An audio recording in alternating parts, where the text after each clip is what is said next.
السلام علیکم ویورز، خیریت سے ہیں آپ سب ویورز؟ میں آپ سے ایک بات شیئر کرنا چاہ رہی تھی کہ میں تاریخ کے جھروکوں میں جو آپ کے ساتھ انبیاء کرام کے واقعات یا کسی اور ہستی جو مسلم ہوں ان کے واقعات شیئر کرتی ہوں، تو ضروری نہیں ہے کہ میں آپ کے ساتھ یہی واقعات شیئر کروں۔ تاریخی کوئی بھی واقعہ ہو سکتا ہے جو میں آپ کے ساتھ شیئر کروں۔ آج میں تاریخ کے جھروکوں میں آپ سے جو واقعات شیئر کرنے جا رہی ہوں ان کے موضوع ہیں اچھوت، اشراف، بادشاہت، موریہ، شہنشاہ اشوک۔ آپ ویورز چینل کو سبسکرائب کر لیں اور بیل آئیکن کو پریس کر لیں۔ آئیے شروع کرتے ہیں۔ اچھوت۔ مہابھارت ایک قبائلی لڑکے اکلابیہ کی کہانی بیان کرتی ہے جو تیر اندازی کا فن سیکھنے استاد دروناچاریہ کے پاس گیا۔ استاد نے اس بنیاد پر اسے یہ فن سکھانے سے انکار کیا کہ یہ فن صرف کشتریوں کو سکھایا جاتا ہے۔ ایک دفعہ دروناچاریہ اپنے شاگردوں کوروں اور پانڈوں کے ساتھ تیر اندازی کی مشق کے لیے جنگل گئے۔ اس جماعت کے ساتھ ایک کتا بھی تھا۔ اس کے بھونکتے ہی تیر آ کر اس کے منہ میں پیوست ہو گیا۔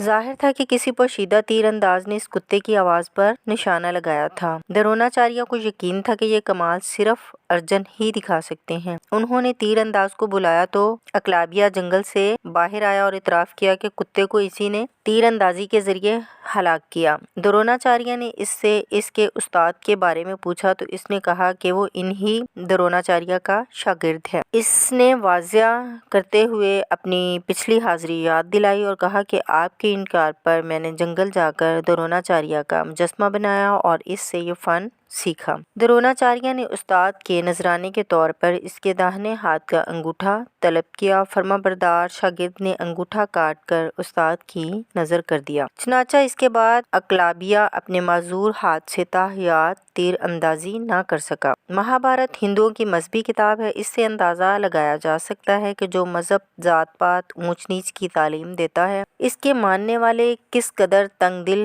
ہوں گے۔ اشراف۔ سماجیات کے ایک ماہر نے مدراس کے اخبار ہندو کے شمارہ 26 دسمبر 1932 کے حوالے سے ایسی ناپاکی کا تذکرہ کیا جو محض اچھوت کو دیکھنے سے ہو جاتی ہیں۔ ضلع تنے والی میں نظر نہ آنے والے لوگوں کا ایک گروہ جنہیں پراداؤنا کہا جاتا ہے، انہیں دن میں باہر آنے کی اجازت نہیں ہے کیونکہ ان کے دیکھنے سے بڑی ذات کے لوگ ناپاک ہو جاتے ہیں۔ ان میں سے کچھ لوگ جو دوسری ذات والوں کے کپڑے دھوتے ہیں آدھی رات سے طلوع صبح تک کام کرتے ہیں۔ انہیں بڑی مشکل سے دن کے وقت انٹرویو کے لیے باہر نکالا گیا۔ سزاؤں کا اجرا اور ٹیکسوں کا نفاذ بھی فرد کی ذات کے تعلق سے ہوتا ہے۔ برہمن تمام ٹیکسوں سے آزاد ہوتے ہیں۔ برہمن کی شخصیت اور اس کی جائیداد مقدس تھی۔ کوتلیہ نے تو مختلف ذاتوں کے لیے قرض پر سود کی مختلف شرطیں لکھی ہیں۔ برہمن پر 0%، کشتری پر 4%، دیش پر 4% اور شودر پر 5%۔ دنیا میں جو کچھ موجود ہے برہمن اس کا حقدار ہے۔ در حقیقت ساری دنیا برہمن کی جائیداد ہے اور شودر صرف برہمن کی خیرات پر زندہ ہے۔ مہابھارت کہتی ہے کہ شودر کو کوئی بھی جائیداد نہیں رکھنی چاہیے کیونکہ اس کا مالک برہمن ہے، جب چاہے گا اس پر قبضہ کر لے گا۔ قانونی مقدمات کے سلسلے میں کہا گیا ہے کہ کسی برہمن اور غیر برہمن کے درمیان جھگڑے کی صورت میں ثالث یا گواہوں کو لازمی طور پر برہمن کی تائید میں بولنا چاہیے۔ شتبت برہمن کے مطابق صرف برہمن کا قتل ہی اصل قتل ہے۔ یجوروید کے مطابق برہمن کا قتل کسی اور انسان کے قتل کی نسبت زیادہ وحشیانہ جرم ہے۔ دوسری طرف منو کہتے ہیں کہ برہمن اگر شودر کو قتل کر دے تو یہ قتل محض کسی بلی، نیولے، پرندے، مینڈک، چھپکلی، الو یا کوے کے قتل کے برابر ہوگا۔ بادشاہ کو چاہیے کہ برہمن کو ہرگز سزا نہ دے، خواہ وہ ممنوعہ جرائم میں ملوث ہی کیوں نہ ہو۔ اس کے بجائے اسے اپنی پوری جائیداد اور جان کی حفاظت کے ساتھ جلاوطن کر دیا جائے۔ برہمن کے قتل سے بڑھ کر روئے زمین پر کوئی جرم نہیں ہے، اس لیے بادشاہ کو اپنے دل میں بھی برہمن کو قتل کرنے کا خیال نہیں کرنا چاہیے۔ یہ ہیں ہندو مذہب کی تعلیمات۔ بادشاہت۔ 17ویں صدی میں ایک بار سلطان ابراہیم کے حرم میں یہ اطلاع پہنچی کہ اس کی کسی کنیز کا خواجہ سرا سے خفیہ تعلق ہے۔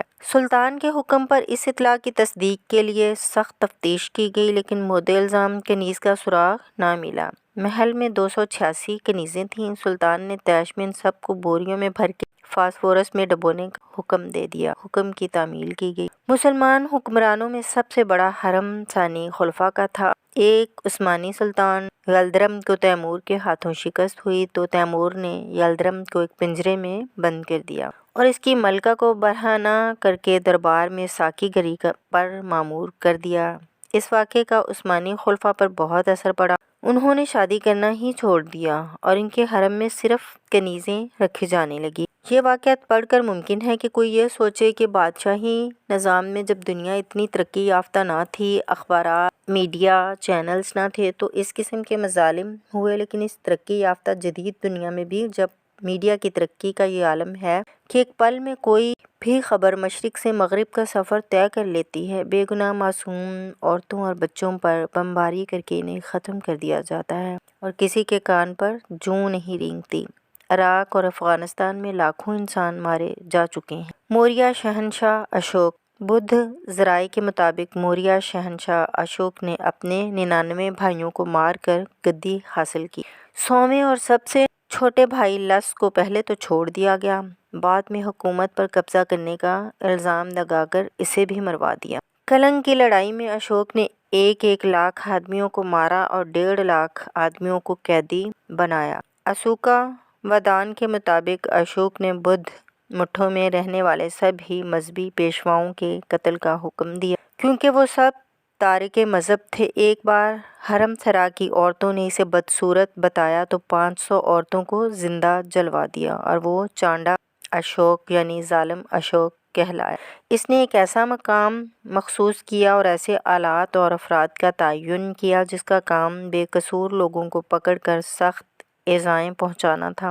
ان جہنم نما مقامات کی دیکھ بھال وہ خود کیا کرتا تھا۔ 7 سال کے ایک بھکشو نے اشوک کو بدھ بنایا اور اسی بھکشو کے کہنے پر اس نے بدھ مذہب بنایا اور اسی بھکشو کے کہنے پر اس نے بدھ مذہب کی مخالفت کرنے والے برہمنوں کو قتل کرا دیا۔ مندرجہ بالا کارناموں کے باوجود دانشوروں نے اشوک کو امن پسند اور عظیم شہنشاہ کے خطابات سے نوازا ہے۔ تاراناتھ کے خیالات کو تسلیم کرتے ہوئے رومیلا تھاپر بتاتی ہیں کہ زندگی کے کتنے ہی سال اشوک نے آرام طلبی میں گزارے اور مذہبی چانڈ کے علاوہ نفس پرست بھی کہلایا۔ ویورز، یہ واقعات آپ کو کیسے لگے لازمی بتائیے گا اور دوستوں کے ساتھ شیئر بھی کیجیے گا۔ ہماری آنے والی ویڈیو کے موضوعات ہیں چاول کے سوغات، ناقابل تسخیر قلعے، حجاج بن یوسف ثقفی۔ اجازت دیں، ملتے ہیں کسی اور ویڈیو میں۔